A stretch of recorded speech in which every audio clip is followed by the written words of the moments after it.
waxaan ka nimid dhinaca Boosaaso iyo Hargeysa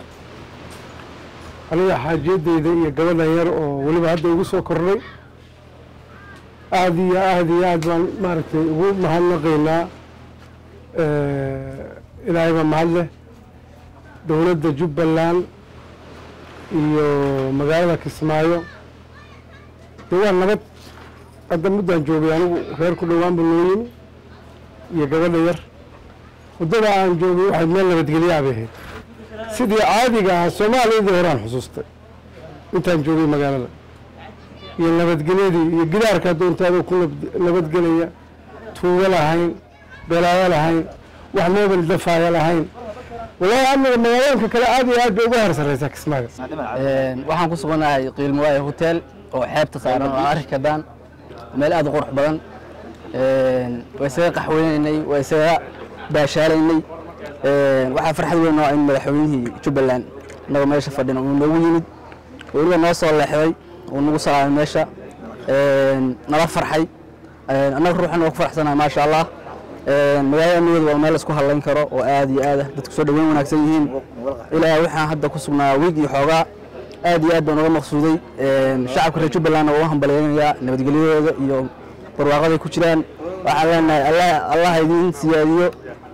gacmo wadajir bay wax ku gooyaan walaa ku yaabnay madaxweynaha oo kaligiis oo dhowr la socoto oo aan ciidan badan nabadgelyada iyo tanaashaadka iyo qaabka u socdanayo iyo qaabka nolosha hayay iyo qaabka uu dadka u salaamayay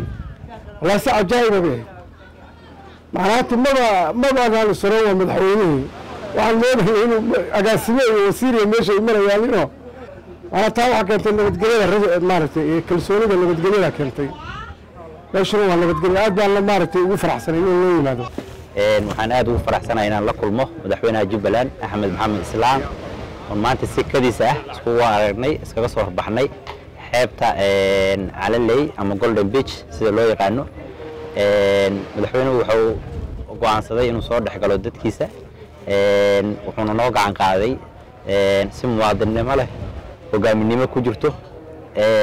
salaan iyo baryagal iyo iswarsi kadib waxaan Jubaland madaxweynuhu u rajeeyay jeelka soo socdan u rajeeyay wanaag iyo barwaaqo iyo bashbash iyo nabad iyo hor u socod iyo shaqo wanaag Kismaayo waxaan ka aaminsanay meel balaayo ah oo dadku aan maaragtay nabadgelyo fiican lahayn sharci ka jirino kala dambeyn lahayn cabsi baan mooday laakiin maanta wax weyn baa ii kordhayo magaalada amnigeedii iyo dadka waa magaalada aan arag wali wax xataa dareemaya maarag marba lix bilood joogay aduu Ramadaankii intaan waan noqday xagga xamar baanaaday waxaan aad iyo aad ugu hambalyeynaa madaxweynaha Jubaland Axmed Maxamed Islaam يعني سيدا شرفت له ودتكيس أصول حجلايو هذا نقطة سبورتسكا لأن كوبادا عكتا وداوني نيسو مارتون حجلايو وقف قاعدين يا فرحة دولا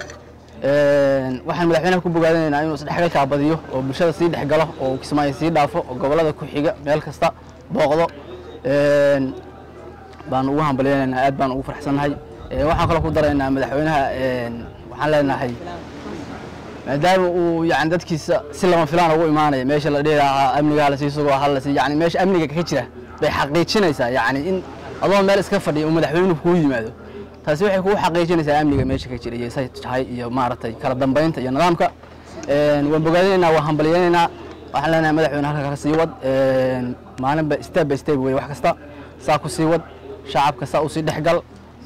waxaanu leenahay madaxweyne mar saddexaad soo laabo iyo mar kale insha Allah